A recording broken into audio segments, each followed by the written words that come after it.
오늘은 마가복음 15장 42절에서 47절까지 말씀 묵상합니다. 15장 42절 47절 말씀 읽습니다. 이날은 준비일 곧 안식일 전날이므로 저물었을 때 아리마대 사람 요셉이 와서 당돌이 빌라도에게 들어가 예수의 시체를 달라 하니, 이 사람은 존경받는 공회원이요 하나님의 나라를 기다리는 자라. 빌라도는 예수께서 벌써 죽었을까 하고 이상히 여겨 백부장을 불러 죽은 지가 오래냐 묻고, 백부장에게 알아본 후에 요셉에게 시체를 내주는지라. 요셉이 세마포를 사서 예수를 내려다가 그것으로 싸서 바위 속에 판 무덤에 넣어두고 돌을 굴려 무덤 문에 놓음에 막달라 마리아와 요새의 어머니 마리아가 예수 둔 곳을 보더라. 예수님의 죽으심의 증인. 하나님의 구원의 계획과 뜻을 이루기 위해서 예수께서 십자가에서 모든 물과 피를 쏟으시고 숨을 거두십니다. 제자들은 두려워 모두 도망쳤고, 예수께서 여러 번 사흘 만에 다시 살아나실 것을 말씀하셨으나 믿고 준비하는 제자는 아무도 없었습니다. 주님을 따르던 사람들은 모두 깊은 슬픔과 절망에 빠져 있었습니다. 예수님의 시신을 거두어 장례를 치를 사람들조차도 없었습니다. 바로 그때 아무도 예상하지 못했던 한 사람, 아리마대 사람 요셉이 나타납니다. 그의 등장은 매우 이례적이고 아무도 예상할 수 없었던 일이었습니다. 본문은 이 용기 있는 한 사람과 슬픔 속에서도 주님 곁을 지켰던 여인들을 통해서 가장 절망적인 순간에 나타나는 하나님의 신실하심, 예수님의 고난과 죽음과 부활 승천의 과정에 나타난 하나님께서 준비한 사람들이 어떻게 헌신하며 쓰임받게 되는지를 잘 보여줍니다. 아리마대 사람 요셉의 행동이 단순한 장례 절차에 쓰임받았던 것이 아니라 예수님의 죽으심과 부활의 결정적인 증인이 되었다는 사실이죠. 자신의 모든 사회적 지위와 명예, 심지어 생명까지도 걸고 행한 일은 매우 중요한 의미를 가진 행동이었습니다. 자, 이날은 42절에 준비일 곧 안식일 전날이었다. 저물었을 때에, 그러니까 유대인들에게 안식일은 매우 중요했기 때문에 안식일이 시작되는 해질녘 전까지 모든 장례 절차를 마쳐야 했습니다. 날이 저물어가는 이 시점은 다급함과 긴박함을 동시에 보여주고 있습니다. 예수님의 시신이 십자가에 그대로 방치될 수도 있는 위급한 상황 속에서 시간은 빠르게 흘러가고 있었습니다. 이는 곧 하나님의 구원 계획이 한 채 오차도 없이 정해진 시간에 따라 진행되고 있음을 보여줍니다. 이때를 위해 하나님께서 준비한 사람이 있었습니다. 43절, 아리마대 사람 요셉이 와서 당돌이 빌라도에게 들어갔다. 예수의 시체를 달라 하니, 이 사람은 존경받는 공회원이었다. 그리고 하나님의 나라를 기다리는 자라고 기록하고 있죠. 그 아리마대 사람 요셉은 사내들인 공회원이었고 당시 유대 사회의 최고의 지도층에 속한 인물이죠. 그는 이전까지 자신의 믿음을 숨겨왔던 것으로 보입니다. 요한복음 19장 38절에 아리마대 사람 요셉은 예수님의 제자라고 소개하고 있죠. 유대인이 두려워 그것을 숨기고 있었다는 거예요. 예수님을 따르는 제자였지만 자신이 공회원이었기 때문에 자신의 정체를 숨기고 있었다. 이를 위해 빌라도에게 예수의 시체를 가져가기를 구했다. 빌라도가 허락했고 예수의 시체를 가져가니라. 그러니까 예수님의 죽음 앞에서 그는 더 이상 침묵할 수 없었던 것이죠. 당돌이 빌라도를 찾아갔다. 예수님의 시신을 요구합니다. 당돌이라고 하는 말은 그가 직면했을 위험을 잘 보여주는 표현입니다. 로마 총독에게 십자가에서 처형된 주 예수의 시신을 요구하는 것은 자신 또한 그와 한패임을 공개적으로 인정하는 행위였기 때문입니다. 그러니까 공회원인 요셉이 자기가 예수님의 제자 신분을 숨기고 있다가 이렇게 마지막 순간에 나타난다고 하는 것 쉬운 일이 아니죠. 그는 모든 기득권을 포기하는 결단이었을 것입니다. 그리고 공회원이었을 뿐만 아니라 하나님의 나라를 기다리는 사람이었다라고 증거하고 있네요. 예수님의 제자요. 십자가에 죽으신 예수님을 그대로 방치할 수 없어서 자신의 모든 것을 내려놓고 빌라도에게 예수님의 시신을 요구할 수 있었다. 그는 존경받는 공회원의 신분이었기 때문에 빌라도는 그의 요구를 거절하지 못했을 것입니다. 그래서 공회원인 요셉이 예수님의 시신을 인수하여 자신이 준비해둔 묘실에 안치하여 장례를 치를 수 있었기 때문에 예수님의 죽음에 대한 공식적인 확인과 증인이 될 수 있었던 것이죠. 하나님께서 준비한 사람입니다. 이렇게 하나님의 필요한 때에 하나님의 뜻을 이루기 위해서 예수님의 죽으심에 대한 많은 소문들이 있지 않습니까? 그런데 그것을 잠재울 정도로 공회원이 예수님의 예수님을 치름으로써 죽음에 대한 확실한 증인이 되었던 것이죠. 하나님께서 하나님의 아들 장례를 위해서 준비한 사람이었다. 하나님의 뜻을 이루기 위해서 필요한 사람을 준비하시고 사용하십니다.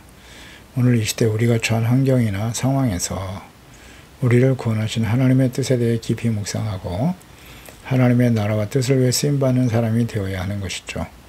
하나님의 나라를 기다렸다. 하나님의 나라를 기다렸다는 뜻은 무엇일까요? 이스라엘은 하나님이 왕이십니다. 왕이신 하나님께서 다스리시는 의의 거룩한 백성이 되어 살아가는 거예요.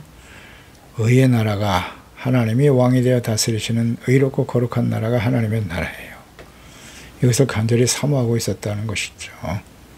그 이전에 율법을 주신 목적이 또한 그러했고요.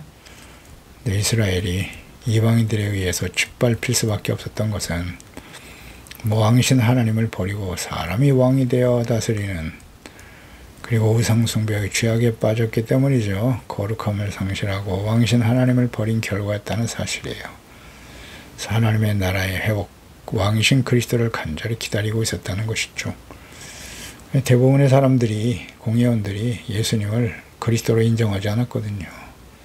그런데 공회원 중에 한 사람이었던 이 아리마대 사람 요셉은 예수께서 그리스도다 하는 것을 기대하고 소망하고 있었을 것이고, 예수님의 죽음에 대해서 역시 다른 제자들과 마찬가지로 상당히 실망하고 낙심에 처해 있었을 것입니다. 그럼에도 불구하고 그는 예수님의 시신을 그대로 내어버려 둘 수 없어서 자신의 신분을 속이고 제자인 것을 속이고 있다가 용기를 내서 예수님의 시신을 가져다가 장사 지냈던 것입니다. 44절에 보면 빌라도는 예수께서 벌써 죽었을까 하고 이상히 여겨 백부장을 불러 죽은 지가 오래냐 물었습니다. 이렇게 빨리 죽었다는 사실에 놀랐고, 십자가형은 원래 오랜 시간 고통 속에서 서서히 죽어가는 잔인한 형벌이었기 때문이지요. 그는 백부장을 통해 예수님의 죽음을 공식적으로 확인해 주었고, 이 모든 과정은 예수님의 죽음이 역사적 사실임을 다시 한번 확증하고 있는 것입니다. 로마의 권력자가 공적인 절차를 통해서 예수님의 죽음을 확인시켜 주신 거죠. 이후에 제기될 수 있는 모든 부활에 대한 의심의 여지를 차단하는 하나님의 섭리가 담겨 있는 것입니다. 최고의 권력자였던 로마의 총독과 또 유대인들 중에 최고의 권위 있는 공회원인 아리마대 사람 요셉이 예수님의 죽음을 확인하고 시신을 가져다가 장례를 치렀다는 거죠. 그러니까 예수님의 죽음은 사실이고, 그 죽음이 사실일 때 예수님의 부활 또한 사실적 확증을 주는 것입니다. 죽지 않고 기절했다 이렇게 주장하는 사람도 많거든요. 자, 보세요. 이 과정을 자세히 보십시오. 이건 기절한 게 아니라 죽었습니다. 죽으신 거예요. 예수님은 45절에 백부장에게 알아본 후에 요셉에게 시체를 내주었다 그랬어요. 죽음을 공식 확인하고 시신을 내어준 거예요. 죽으셨습니다. 공회원인 요셉과 로마 총독 빌라도와 백부장이 예수님의 죽음을 공식적으로 확인하고 있습니다. 이는 부활의 사실성을 뒷받침하는 결정적인 역할을 하는 것이고, 하나님께서는 심지어 그의 대적들까지도 진리를 증언하는 도구로 사용하고 계심을 알 수 있습니다.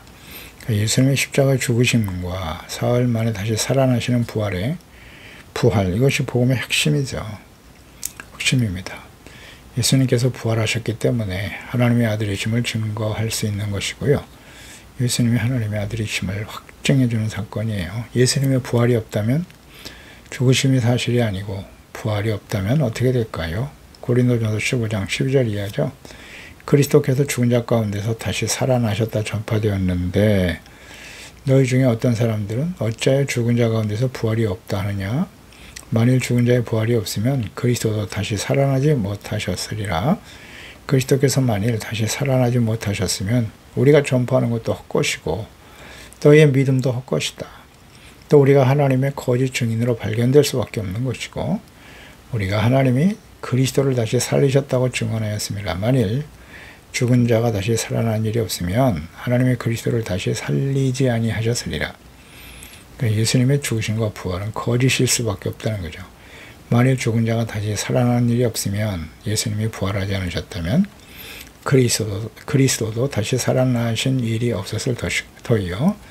그리스도께서 다시 살아나신 일이 없으면 너의 믿음도 헛되고 너희가 여전히 죄 가운데 있을 것이며 또한 그리스도 안에서 잠자는 자도 망하였으리라. 만일 그리스도 안에서 우리가 바라는 것이 다만 이 세상의 삶뿐이면 모든 사람 가운데 우리가 더욱 불쌍한 것이다. 불쌍한 자가 아니겠는가. 그러나 이제 그리스도께서 죽은 자 가운데서 다시 살아나사 잠자는 자들의 첫 열매가 되셨도다 선포하고 있죠. 예수님의 죽으심이 사실일 때 부활이 사실로 증명될 수 있는 것입니다. 46절에 요셉이 세마포를 싸서 예수를 내려다가 그곳으로 싸서 바위 속에 판 무덤에 넣어두고 돌을 굴려 무덤 문에 놓았다. 그러니까 요셉은 자신의 재산을 아낌없이 사용하는 것이죠. 그는 깨끗한 세마포를 준비하고 자신을 위해서 미리 마련해 두었던 새 무덤에 예수님을 모셨습니다. 예수님의 시신을 모셔 놓았습니다. 마태복음 27장 60절에 바위 속에 판 자기 새 무덤에 그랬어요. 바위 속에 판 자기 새 무덤에 넣어두고 큰 돌을 굴려 무덤 문에 놓고 갔다. 이는 단순한 시신 수습이 아니라 왕에 대한 예우를 갖춘 정성스러운 장례였습니다. 그의 헌신은 값비싼 대가를 치르는 것이었습니다. 이 무덤은 부활의 아침 빈 무덤으로 발견됨으로써 인류의 가장 큰 소망의 증거가 되었던 것입니다. 예수님께서 무덤에 장사되신 것은 우리의 모든 죄와 허물을 대신 그 죄값을 치르시기 위한 것이었습니다. 우리가 죽어야 할 죄의 대가를 예수님께서 대신 치르신 것이죠. 로마서 6장 4절에 그러므로 우리가 그의 죽으심과 합하여 세례를 받음으로 그와 함께 장사되었나니 이는 아버지의 영광으로 말미암아 그리스도를 죽은 자 가운데서 살리심과 같이 우리도 또한 새 생명 가운데에서 행하게 하려 함이라 말씀하죠. 예수님의 죽으심, 예수님과 함께 십자가에 죽었다. 십자가의 죽으심은 죄에 대한 하나님의 심판이거든요. 그러니까 우리가 십자가를 진다는 것은 죄를 버리는 거예요.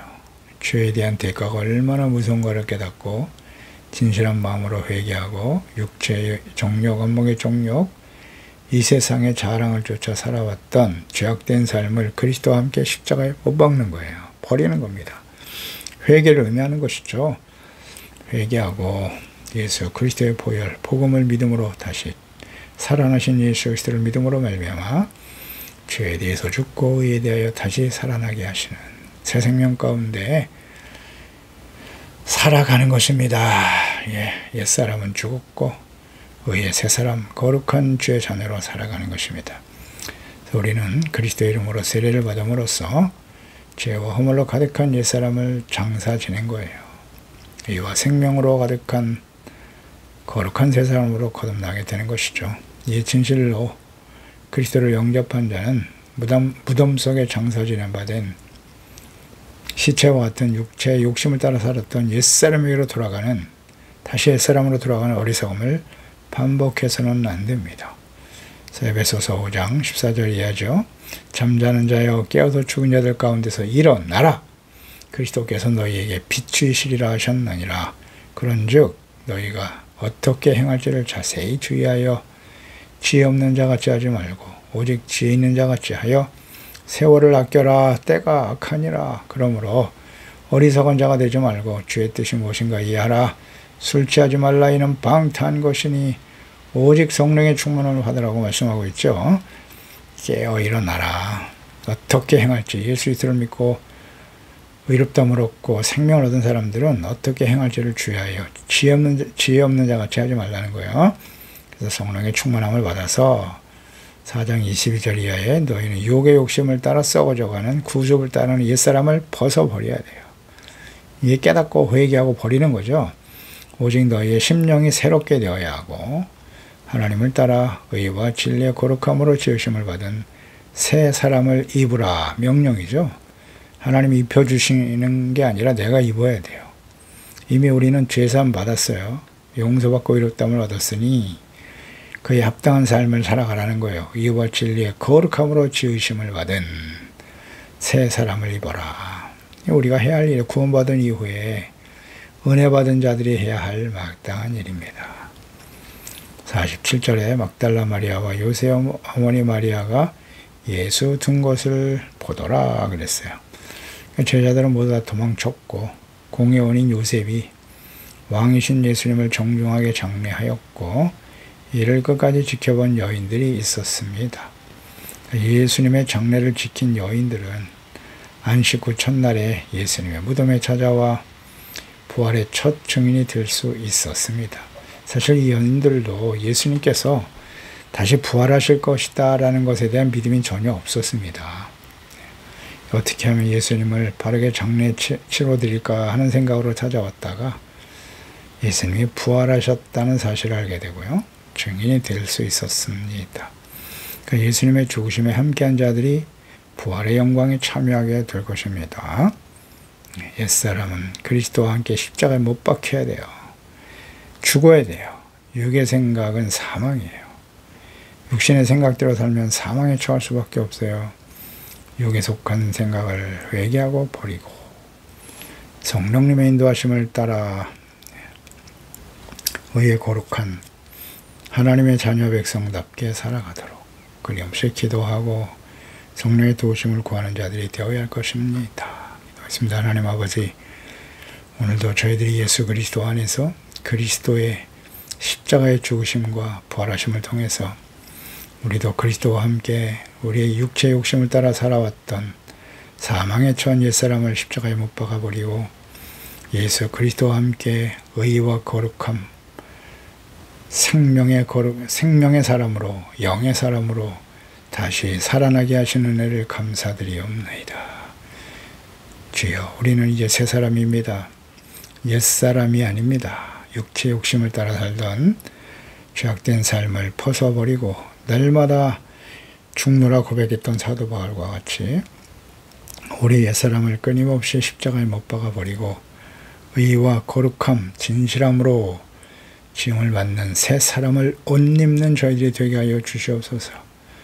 우리가 구원받아 하나님의 자녀가 되었으나 여전히 옛사람의 영향을 받고 있는 것 또한 사실입니다. 그래서 의와 진리, 거룩한 하나님의 말씀, 또 성령님의 인도하심을 따라 새 사람답게 주의 영광을 위해 살아가는 진실한 하나님의 자녀들이 다 되게 하여 주소서.